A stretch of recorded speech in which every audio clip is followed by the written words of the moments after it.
অনেক মানুষের ration card বাতিল হতে চলেছে এবং কিছু লোকের জরিমানাও হতে পারে। এইরকমই ঘোষণা এসেছে সরকারের তরফ থেকে। কাদের রেশন কার্ড বাতিল হতে পারে এবং কাদেরকে রেশন কার্ডের জন্য জরিমানা দিতে হতে পারে এবং রেশন কার্ডে কি নতুন আপডেট এসেছে সেই বিষয় নিয়ে বিস্তারিত আলোচনা করব। তাই ভিডিওটি শেষ পর্যন্ত অবশ্যই দেখবেন। তাহলে চলুন ভিডিওটি শুরু করা যাক।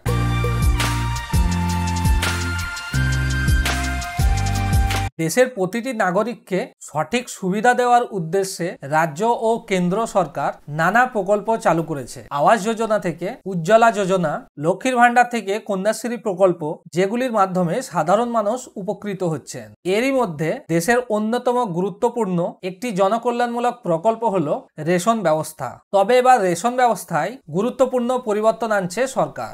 দেশ জুড়ে করোনা মহামারীর সময় থেকে প্রায় ৮০ কোটি মানুষ বিনামূল্যে রেশনের সুবিধা পেয়ে আসছে। তবে এই সুবিধা শুধুমাত্র দরিদ্র সীমার নিচে বসবাসকারী লোকেদের জন্য, অথচ অনেকেই বেআইনিভাবে এই সুবিধা নিচ্ছেন, যার ফলে সরকারের সম্পদের অপচয় ঘটছে। তাই সমস্ত রেশন কার্ড পুনরায় যাচাই করার কাজ শুরু করা হয়েছে। সরকার রেশন ব্যবস্থায় কেওয়াইসি প্রক্রিয়া চালু করেছে, যার মাধ্যমে রেশন কার্ডধারীদের তথ্য সম্পূর্ণভাবে যাচাই করা হচ্ছে।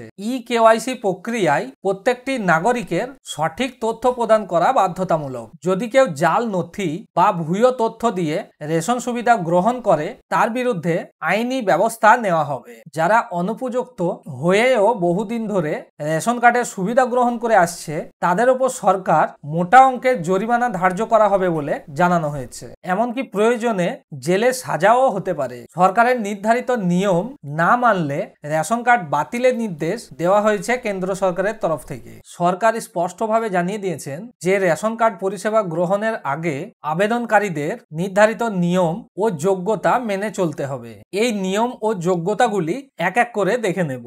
রেশনের সুবিধা শুধুমাত্র দরিদ্র সীমার নিচে বসবাসকারী লোকেদের জন্য করা হয়েছে। সর্বশ্রেণীর লোক এই পরিষেবা নিতে পারবে না। রেশনের সুবিধা নিতে হলে কেওয়াইসি করা বাধ্যতামূলক। যার কেওয়াইসি করা থাকবে না, তারা এই সুবিধা থেকে বঞ্চিত হবে। যদি কেউ জাল বা ভুয়ো তথ্য দিয়ে রেশনের সুবিধা নিয়ে থাকে, তাদের ক্ষেত্রে কড়া শাস্তি দেওয়া হবে বলে জানানো হয়েছে। সরকারের এই পদক্ষেপের মূল উদ্দেশ্য হলো প্রকৃত উপভোক্তাদের কাছে বিনামূল্যে রেশনের পরিষেবা পৌঁছে দেওয়া। এই ব্যবস্থা দুর্নীতি রোধ করবে এবং রেশনের স্বচ্ছতা বজায় রাখবে। আপনার রেশন কার্ড যদি বৈধ হয় এবং আপনি যদি সরকারের নিয়ম মেনে চলেন, তাহলে চিন্তার কোনো কারণ নেই। তবে যারা বেআইনিভাবে এই পরিষেবা গ্রহণ করছে, তাদের সতর্ক থাকার পরামর্শ দেওয়া হয়েছে কেন্দ্র সরকারের তরফ থেকে। এই ব্যবস্থা নিয়ে আপনার কি মতামত কমেন্ট করে আমাদের অবশ্যই জানান। ভিডিওটি যদি ভালো লেগে থাকে তাহলে লাইক করে দিন এবং বন্ধুদের সঙ্গে শেয়ার করে এই ব্যাপারে জানিয়ে দিন এবং এই ধরনের আরো আপডেট পেতে আমাদের চ্যানেলটিকে সাবস্ক্রাইব করুন। এতক্ষণ পর্যন্ত ভিডিওটি দেখার জন্য আপনাকে অনেক অনেক ধন্যবাদ। আবার দেখা হবে পরের ভিডিওতে। ততক্ষণ ভালো থাকবেন, সুস্থ থাকবেন এবং আমাদের সাথে নতুন আপডেট সম্বন্ধে জানতে থাকবেন।